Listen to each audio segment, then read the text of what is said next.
Olá pessoal, bom dia, seja muito bem-vindo a mais uma aula do A Vaga é Minha. Aqui é o professor Zeca, dá bom dia pro Zeca, é isso. E a gente vai fazer uma aulinha sobre a aplicação de primeira lei de Newton. Algo curtinho, para o cara ver como é que ele resolve problemas que envolvem primeira lei de Newton. Bom, para o cara resolver problemas de primeira lei de Newton, ele tem que saber qual é a primeira lei e algumas coisas importantes. Então, anota aí. Galera, enquanto vai abrir no caderno, não esquece de curtir o vídeo ali embaixo, hein? Compartilhar o canal. Isso é importante para que o canal cresça, hein? Então, a primeira lei de Newton, lembra? É também chamada de lei da inércia. Lei da inércia. Em homenagem a um cara chamado Galileu. Galera, a lei da inércia, ela me diz o seguinte, né? Se um corpo estiver parado ou em movimento retilíneo uniforme, quer dizer, andando em linha reta com velocidade constante, nessas duas situações, a resultante das forças, que pode ser representado assim ou assim, força resultante, é igual a zero. Só relembrando, né, o que significa força resultante? Força resultante é a soma de todas as forças que atuam sobre o corpo. Lembra, ó, força é um vetor. Então, como é que se soma vetor? Pelo menos 3 casos você tem que lembrar. Para o mesmo lado, a gente soma os valores, os módulos. Em sentidos opostos, a gente diminui os módulos e perpendicular a gente usa o teorema de Pitágoras, ok? Esses 3 casos são mais simples, mas são os que mais aparecem, você tem que lembrar. Vetores para o mesmo lado a gente soma, sentidos opostos a gente diminui, perpendicular a gente usa Pitágoras. Perpendicular quer dizer que eles formam entre si um ângulo de 90 graus, ok? Então, nessas duas situações aqui, ó, corpo parado, ou em movimento retilíneo uniforme, a soma dos vetores força tem que dar zero. Galera, tem que estar claro na tua cabeça que a tendência natural dos corpos é manter o seu estado de movimento. Então, se ele estiver parado, a tendência natural é ele se manter parado. Se ele estiver andando, a tendência natural é ele se manter andando.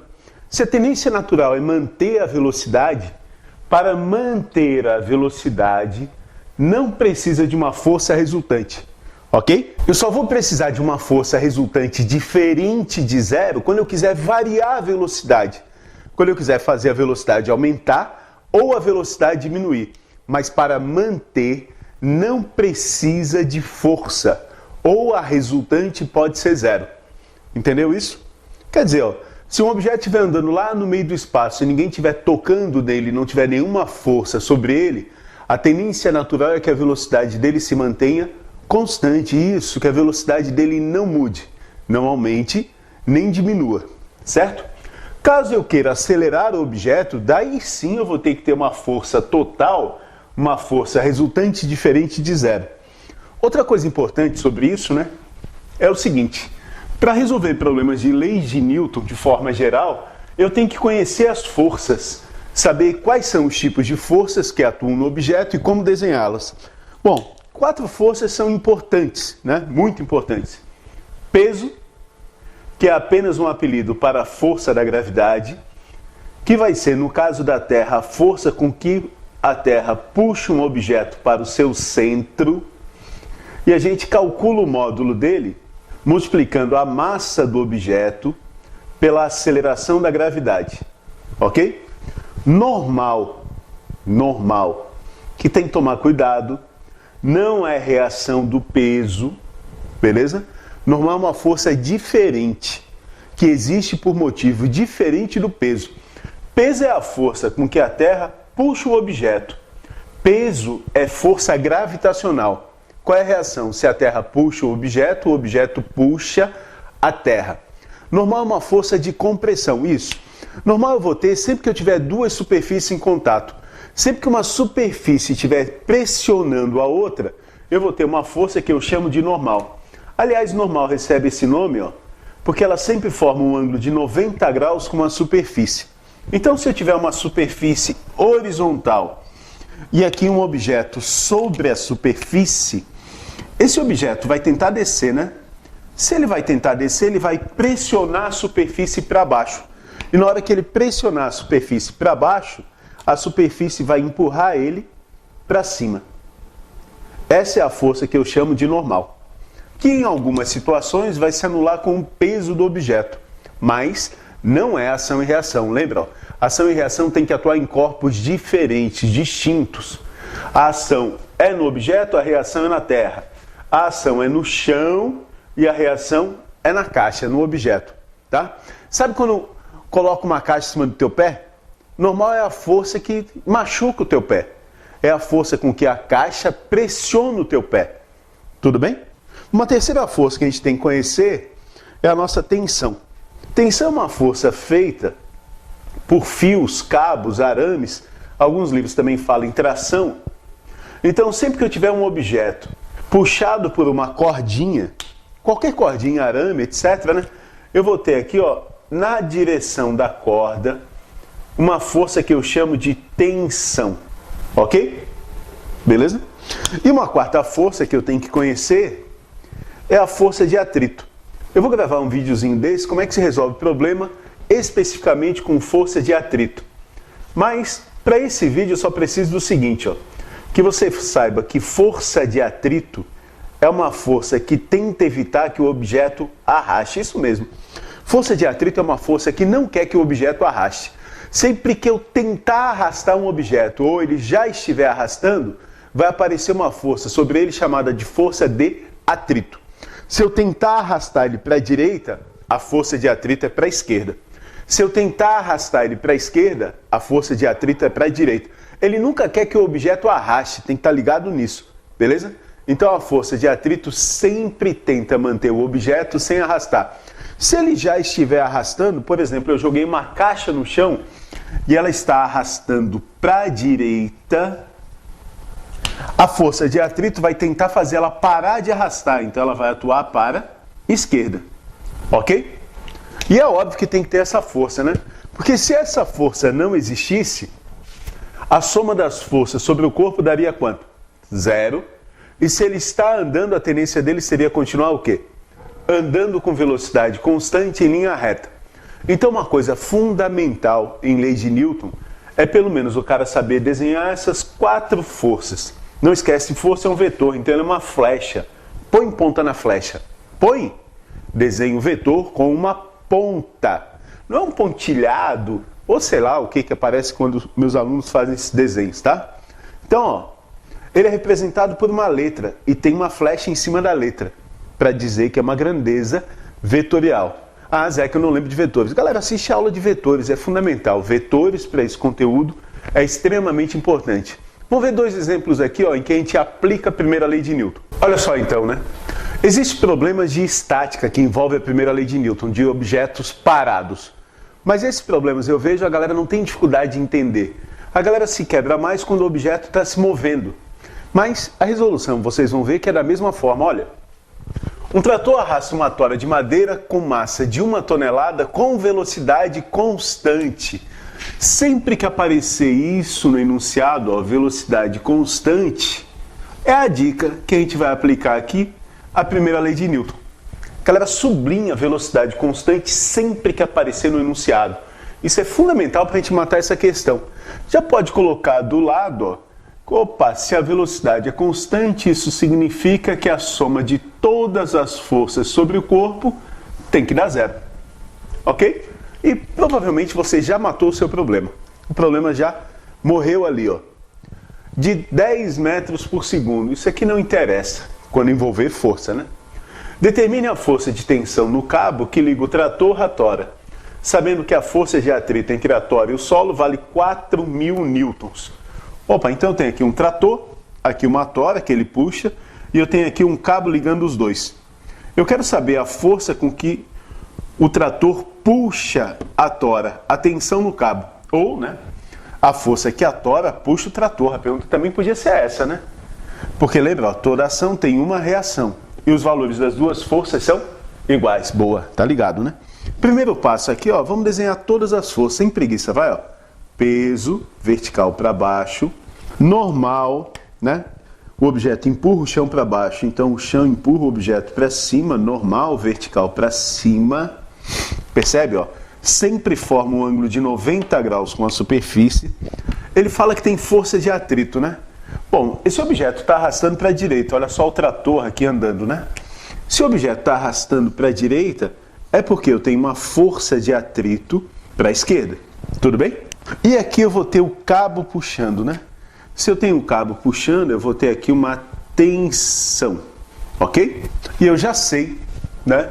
Na hora que eu li meu problema, que a soma dessas forças tem que dar zero. Galera, só tem um jeito da soma dessas forças darem zero. É se as forças na direção vertical se anularem e na direção horizontal se anularem. Quer dizer, né? Como são vetores, para que a soma dê zero, vetores em sentidos opostos têm que se anular. E para isso eles têm que ter valores iguais. Então, eu já sei aqui, ó, que esse objeto não sobe nem desce, né? A normal e o peso têm valores iguais. Então, peso é igual a normal. Daí a resultante vertical dá zero. Agora, a resultante horizontal também tem que dar zero, né? Para a resultante horizontal dar zero, força de atrito e tensão no cabo também tem que se anular. Para que eles se anulem, as duas têm que ser iguais. Opa, quanto é que ele falou que valia a força de atrito mesmo? 4.000 newtons, né? Então, a tensão no cabo vale 4.000 newtons. Zé, que eu achei fácil. É verdade, é uma questão bem simples, mas muita gente erra. Muita gente, ó, tenta botar esse 10 aqui em algum lugar, né? Aliás, é uma coisa que vocês têm que estar ligados em problema de física. Nem todas as informações são relevantes. Algumas são importantes, outras não. Vamos ver esse mesmo exemplo um pouquinho mais complicado. Galera, um trator arrasta uma tora de madeira igual, né? Com uma massa de 1 tonelada com velocidade constante. Como é que é mesmo? Sublinha, velocidade constante. Sublinha.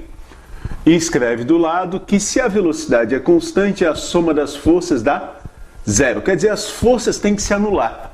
Se eu dividir o problema em dois eixos, nos dois eixos a resultante tem que ser zero. Determine a tensão no cabo que liga o trator à tora, sabendo que a força de atrito vale 4.000 newtons. A diferença é que esse cabo está inclinado agora, percebe? Então a gente vai ter um trabalhinho a mais. Isso aqui seria problema nível 2, né? Aquele mais avançado. Tem pessoa que nem trabalha com isso, né? Mas tem vestibular que vai te cobrar esse tipo de questão. Então eu vou ter aqui, ó, o peso do objeto. Sempre desenhe as forças, tá? A normal. Se o objeto é arrastado para a direita, a força de atrito é para a esquerda e paralela ao solo sempre, tá? A superfície. E aqui, de novo, eu tenho a tensão, né? A tensão. Agora percebe aqui o seguinte, ó. Eu não posso simplesmente anular força de atrito com tensão, elas não têm nem a mesma direção. Então eu não posso anular um vetor com o outro diretamente. Para poder resolver esse problema, o jeito seria o seguinte, ó. Pegar todas as forças e colocar elas em dois eixos perpendiculares. Aqui, ó, o mais simples seria escolher um eixo vertical Y, né? Só que eu vou desenhar ele aqui bem em cima da tensão, um eixo vertical Y, ok? E um eixo horizontal X. Zeca, por que isso? Porque, ó, é muito mais fácil a gente achar a resultante das forças quando as forças têm a mesma direção. Daí eu posso usar aquele esqueminha, né? Mesmo sentido soma, sentidos opostos, diminui.